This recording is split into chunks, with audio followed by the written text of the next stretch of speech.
हमारे डेजर्ट में जो होती है रेत और मिट्टी के जो छोटे छोटे बारीक से कण होते हैं वो कहीं ना कहीं उड़ के जाते हैं। और लॉन्ग टर्म प्रॉब्लम की अगर हम बात करें तो ये कहीं ना कहीं एक बड़ी प्रॉब्लम बन के आएगी कि जब हमारे था हिमालयाज़ के कंपैरिजन में काफ़ी कम हाइट की पहाड़ियाँ हैं, क्योंकि वहाँ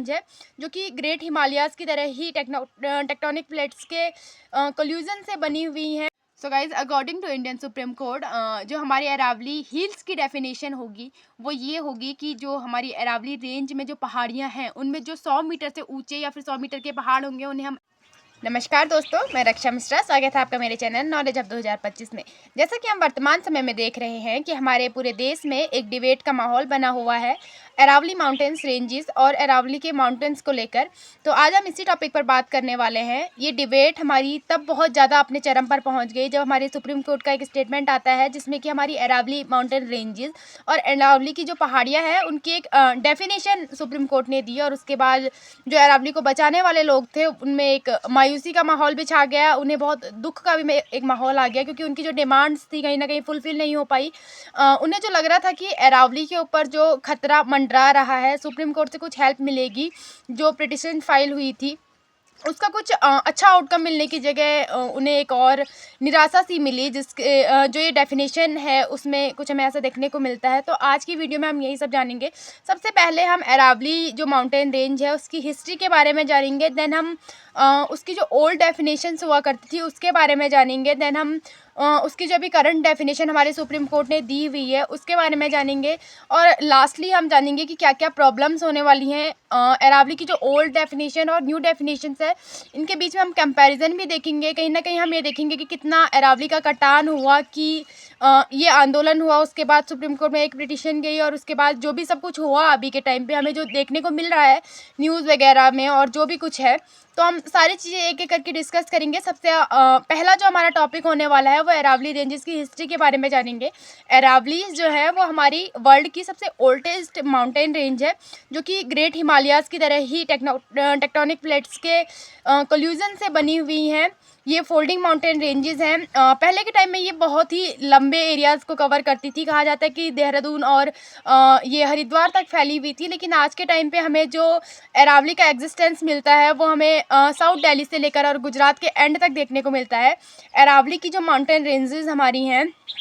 इसमें जो अरावली रेंजेस की जो हाईएस्ट माउंटेन अभी के टाइम पे है वो आबू धाबी में गुरु शिखर है, जिसकी हाइट 1755 मीटर्स है, जो कि आज के टाइम में मतलब हिमालयाज़ के सामने तो बहुत छोटे पहाड़, क्योंकि हमें देखने को मिलते हैं कि अरावलीज़ की जो पहाड़ियाँ हैं वो बहुत छोटे हैं हिमालयाज़ के कंपैरिजन में। लेकिन अरावली की पहाड़ियाँ हमारे दिल्ली में पोल्यूशन को लेकर और कहीं ना कहीं टेम्परेचर को और बारिश वगैरह को भी बहुत इफ़ेक्ट करते हैं। जैसे कि हम सभी जानते हैं कि दिल्ली के पोल्यूशन को मिनिमाइज़ करने में बहुत अहम भूमिका हमारी अरावलीज़ की जो माउंटेन्स हैं और उसके फॉरेस्ट हैं वो निभाते हैं। इसके अलावा हमारे हिमाचल प्रदेश और दिल्ली की साइड में हरियाणा में बारिश के लिए भी कहीं ना कहीं हमारे अरावली की जो पहाड़ियाँ हैं वो बहुत हद तक जिम्मेदार रहती हैं, क्योंकि जब अरब सागर से मानसून उठकर आते हैं तो वो इसके पैरेलल होकर और फिर हमारे हिमालयाज़ की पहाड़ियों से टकराकर, जिससे कि हमारे हिमालयन रेंजेस में जैसे कि हिमाचल प्रदेश है, दिल्ली है और हरियाणा है, इन जगह पर बारिश होती है, तो इसमें भी एक अहम भूमिका निभाते हैं। वाली पहाड़ियों को ही हम अरावली का एक हिस्सा मान लिया करते थे, जिसमें कि हम कोई हाइट या फिर लेंथ या फिर विड्थ या फिर किसी स्लोप का हम कोई क्राइटेरिया नहीं रखते थे। जबकि बाद में हमें देखने को मिलता है कि फॉरेस्ट सर्वे ऑफ इंडिया ने एक डेफिनेशन कहीं ना कहीं दी, जिसमें हमने स्लोप की भी बात की और कई सारी चीज़ों की बात की, उसके बारे में हम आगे बात कर रहे होंगे। लेकिन उससे पहले हम बात करते हैं 1992 के ईयर की, जब हरियाणा के कुछ डिस्ट्रिक्ट जैसे कि फरीदाबाद और अलवर में हमें देखने को मिलता है कि माइनिंग बहुत ज़्यादा बढ़ गई है और अवैध कंस्ट्रक्शन कहीं ना कहीं हो रहा है। तो उसके खिलाफ हमारा अरावली नोटिफिकेशन करके एक लॉ आता है, जिसमें कि हम अरावली के पूरे एरियाज़ को प्रोटेक्टेड जोन में कन्वर्ट किया जाता है और वहाँ से माइनिंग और इस सब को बहुत ही कम किया जाता है। ये एक अच्छा काम था अरावली की पहाड़ियों को बचाने के लिए, कहीं ना कहीं 92 में जो किया गया था। उसके बाद हम देखते हैं कि फॉरेस्ट सर्वे ऑफ इंडिया एक रूल लेके आता है, जिसमें कि हम देखते हैं उसमें लिखा हुआ है कि जो स्लोप है वो ग्रेटर देन 3 होना चाहिए। उससे अगर नीचे का स्लोप होगा किसी पहाड़ का तो हम उसे अरावली के अंडर नहीं मानेंगे। लेकिन आज के टाइम में जो हमारे सुप्रीम कोर्ट की करंट डेफिनेशन हमें देखने को मिलती है, जैसे हम ओल्ड टाइम में देख रहे हैं कि हमारी डेफिनेशन में जो भी एक फिक्स्ड एरिया हमने अरावली का बना लिया है कि इस रेंज में हमारी अरावली की ही पहाड़ियाँ हैं, तो चाहे वो माउंटेन बहुत ऊँचा है या फिर छोटा है या फिर उसका कोई समतल एरिया है, कोई भी प्लेन है या फिर कुछ भी है, वो पूरा एरिया ही कहीं न कहीं हमारी अरावली की रेंजेस में आता है। लेकिन आज के टाइम में हमारी जो सुप्रीम कोर्ट ने हमारा कहीं न कहीं एक ऑर्डर दिया हुआ है, उसकी नई डेफिनेशन को अरावली को प्रॉपर डिफाइन किया हुआ है, जिस डेफिनेशन के थ्रू उसमें हमें देखने को मिलता है कि हमारी अरावली को एक क्राइटेरिया दे दिया है कि उसके पहाड़ की जो रेंज होगी वो ये होगी। देन अभी हम आगे इसको डिस्कस करेंगे, तो सीधा-सीधा हमें ओल्ड डेफिनेशन समझ आ चुकी है कि उसमें बहुत ज़्यादा कुछ नहीं है। मतलब एक नोटिफ़िकेशन जो अरावली को लेकर आया था वो बहुत ही इम्पोर्टेंट था। उससे हमने प्रोटेक्टेड ज़ोन कहीं न कहीं बना लिए थे, जहाँ पर कंस्ट्रक्शन या फिर कुछ भी नहीं हो पा रहा था, माइनिंग बिल्कुल नहीं हो पा रही थी, लीगल या फिर इल्लीगल किसी भी टाइप से। लेकिन उसके बाद जो है हमें फिर भी देखने को मिलता है कि कहीं न कहीं हमारे अरावली के पहाड़ कट रहे हैं, और हमें राजस्थान का जिस तरीके का सर्वे देखने को मिला कि 128 में से 32 पहाड़ पूरे के पूरे गायब हो चुके हैं। तो इसके लिए पब्लिक भी कहीं न कहीं ये चाहती थी कि गवर्नमेंट एक अच्छा हमारा सुप्रीम कोर्ट जो है एक अच्छा कुछ हमारे अरावली की डेफिनिशन बनाए, या फिर अरावली को कहीं न कहीं प्रोटेक्ट करे किसी न किसी रूप से। लेकिन जो हमें अब आगे हम जो डेफिनिशन डिस्कस करने वाले हैं, जो अभी हमें वर्तमान समय में हमारे सुप्रीम कोर्ट ने दी हुई है, और जिसके ऊपर कहीं न कहीं बहुत ज़्यादा डिबेट्स भी चल रही हैं कि कैसे अरावली बचाओ करके, और ये सब कुछ अभी चलना शुरू हुआ है। और आजकल मैं देख रही हूँ कि सारे सोशल मीडिया इन्फ्लुएंसर भी कहीं न कहीं उसके बारे में बात कर रही हैं। एक अच्छी बात भी है कि हमारे देश में कहीं न कहीं इस तरीके की बातों पर बात होती है, ये बहुत अच्छी बात है। तो हम बात करते हैं कि सुप्रीम कोर्ट ने हमारी जो डेफिनिशन दी हुई है वो किस टाइप से है। और पुरानी पुरानी तो ख़ैर डेफिनेशन कोई ऐसी फ़िक्स नहीं थी, राज्यों ने अपने अनुकूल डेफिनेशन कहीं न कहीं बनाई हुई थी। उनको मैं सॉरी मैं देख भी नहीं पाई उतने अच्छे से, और उनके बारे में हम फिर कभी बात करेंगे। लेकिन अभी हम बात करते हैं कि सुप्रीम कोर्ट ने जो वर्तमान समय में जो डेफिनेशन दी हुई है वो किस प्रकार की है, और किस किन मायनों में हम कह रहे हैं कि वो गलत है, तो उस सब को हम डिस्कस करते हैं अभी। So guys, according to Indian Supreme Court, जो हमारी अरावली हिल्स की डेफिनेशन होगी वो ये होगी कि जो हमारी अरावली रेंज में जो पहाड़ियाँ हैं उनमें जो 100 मीटर से ऊंचे या फिर 100 मीटर के पहाड़ होंगे उन्हें हम अरावली हिल्स मानेंगे। लेकिन उससे नीचे के जो पहाड़ होंगे वो अरावली हिल्स नहीं माने जाएंगे। जिसका सबसे बड़ा ड्रॉबैक ये है कि हमारी अरावली की पहाड़ियाँ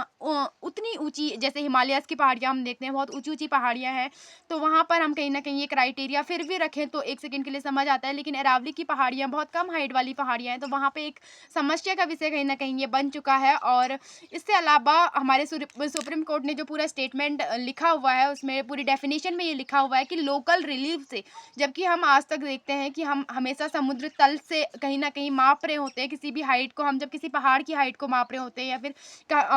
ऊँचाई को माप रहे होते हो, तो हम समुद्र तल से मापते हैं कि इसकी ऊँचाई समुद्र तल से इतनी है। लेकिन इस बार जो किया गया है सुप्रीम कोर्ट के इस स्टेटमेंट में लिखा गया है कि लोकल रिलीफ से 100 मीटर इसकी ऊँचाई होनी चाहिए। तो ये भी कहीं न कहीं एक चिंता का विषय है। लोकल रिलीफ में यहाँ पर हमारा मतलब है कि जो हमारा लोवेस्ट जो कंसोल पॉइंट होगा उसे हमने लोकल रिलीफ मान लिया है, और वहाँ से हमारी जो 100 मीटर की हाइट होगी उसे हम अपनी अरावली का पार्ट मानेंगे। अगर किसी माउंटेन की इतनी हाइट नहीं है तो अरावली माउंटेन का हिस्सा, अरावली हिल्स का हिस्सा कहीं न कहीं नहीं माना जाएगा। इसका सबसे बड़ा ड्रॉबैक अगर मुझे कहीं लगता है, और आप भी मुझे कमेंट सेक्शन में ज़रूर बताइएगा कि आपको क्या इसका ड्रॉबैक लगता है। मुझे लगता है कि कहीं न कहीं इसकी डेफिनेशन इस डेफिनेशन को लोग अपने अकॉर्डिंगली लोकल रिलीफ को अपने अकॉर्डिंगली सेट कर लेंगे, क्योंकि कहीं न कहीं जब इल्लीगल माइनिंग और कंस्ट्रक्शन होगा तो कहीं जब सवाल किए जाएँगे इसके ऊपर तो ये होगा कि लोकल रिलीफ फिक्स्ड नहीं किया गया है, या फिर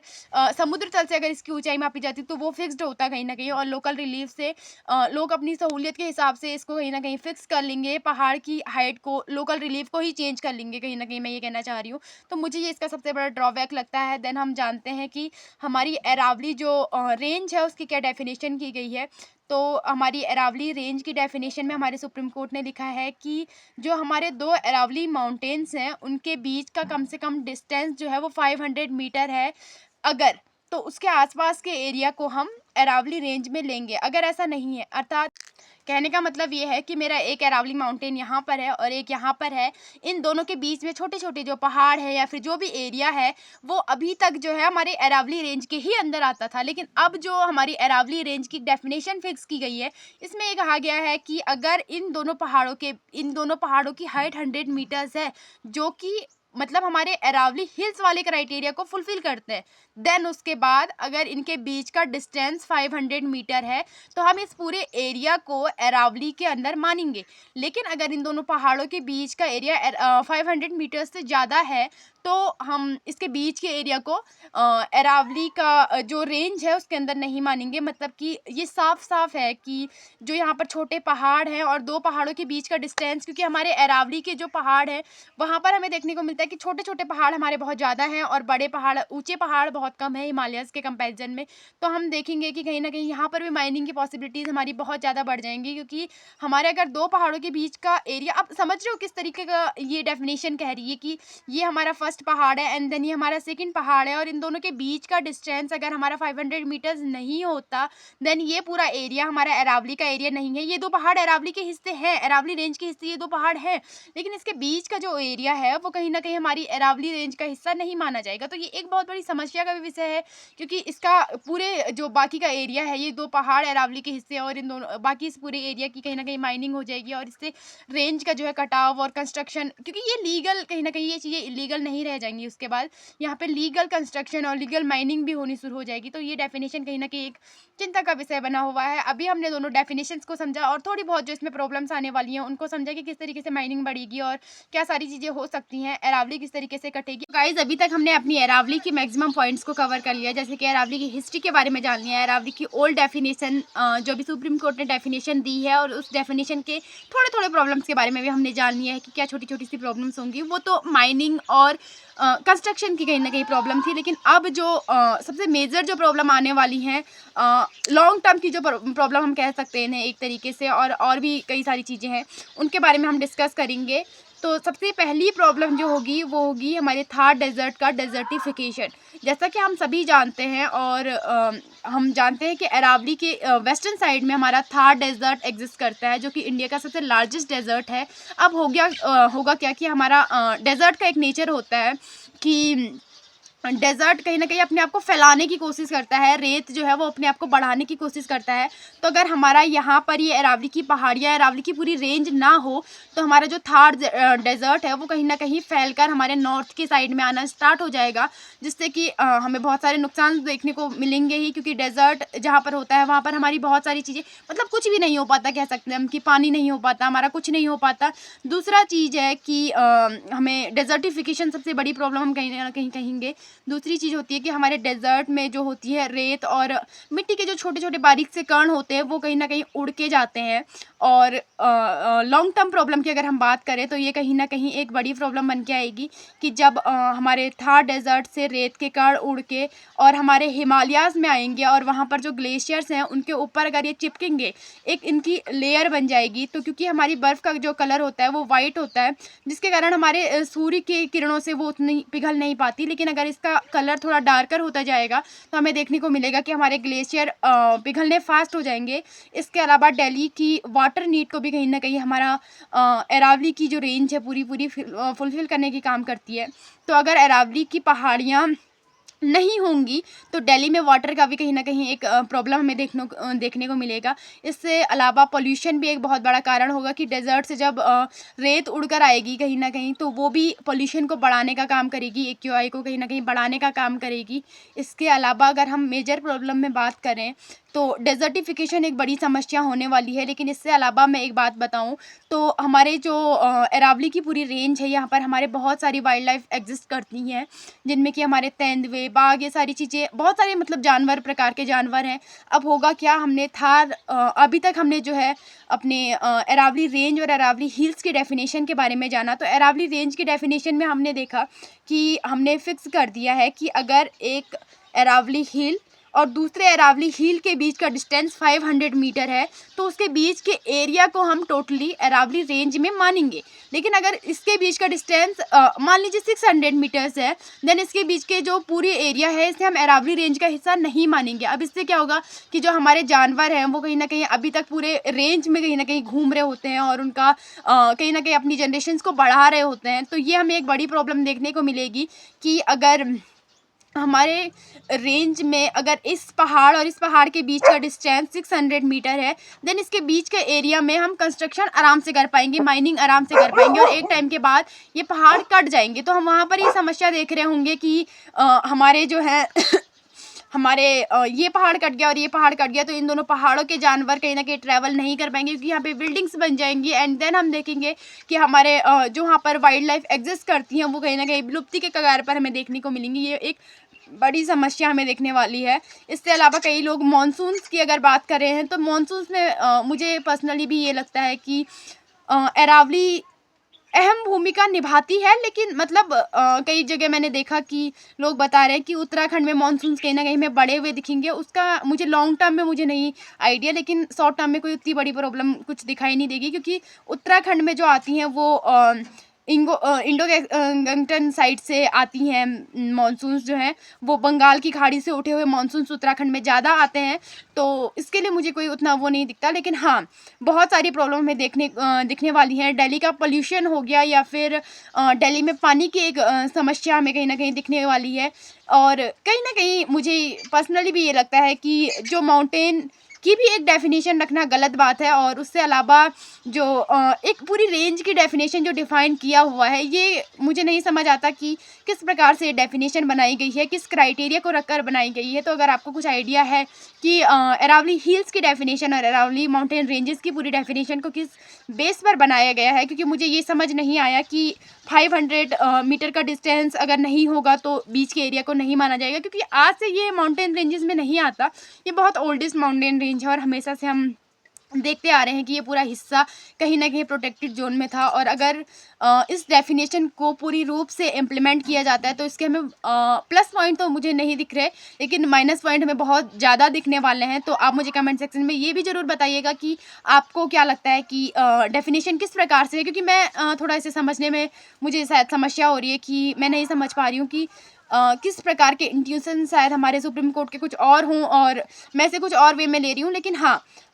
ये थोड़ा मुझे लगता है कि दोनों डेफिनेशंस में, क्योंकि पहाड़ का एक हाइट बेस में एक हाइट को हम क्राइटेरिया रख रहे हैं और उसके बाद कह रहे हैं कि अगर ये 100 मीटर का है तभी ये पहाड़ है वरना नहीं है। तो ये एक समस्या तो मुझे कहीं ना कहीं नज़र आ रही है कि ये तो वही बात हो गई ना कि हम एक इंसान को क्राइटेरिया दे रहे हैं कि अगर वो 6 फुट का है तो वो इंसान है, अदरवाइज़ वो बच्चा है या फिर कोई और कुछ भी हम उसे एक वो दे रहे हैं। तो ये एक सही क्राइटेरिया नहीं है, मुझे पर्सनली ये चीज़ लगती है। दूसरी चीज़ ये मुझे अरावली रेंज की डेफिनेशन में भी काफ़ी, हाँ मैं ये कहती हूँ कि हम ये कह देते कि साउथ दिल्ली से और गुजरात के एंड तक का जो पूरा एरिया कहीं ना कहीं होने वाला है ये पूरा का पूरा अरावली का होगा और इसे हम प्रोटेक्टेड जोन में रखेंगे। क्योंकि अब हमने जो डेफिनेशन दे दी है उसके बाद क्या होगा कि इसके बीच का जो एरिया होगा वो कहीं ना कहीं प्रोटेक्टेड जोन में आएगा भी नहीं और वहाँ पर कंस्ट्रक्शन और माइनिंग और सारी चीज़ें हमें देखने को मिलेंगी, जिससे हमारी अरावली को बहुत सारा नुकसान होगा। तो I hope you guys like this video and आपको कुछ सीखने को भी इस वीडियो से मिला हो। और आप मुझे कमेंट सेक्शन में ज़रूर बताइएगा कि आपको इस डेफिनेशन से सुप्रीम कोर्ट के इंट्यूशन अगर कुछ अलग लगते हैं तो आप मुझे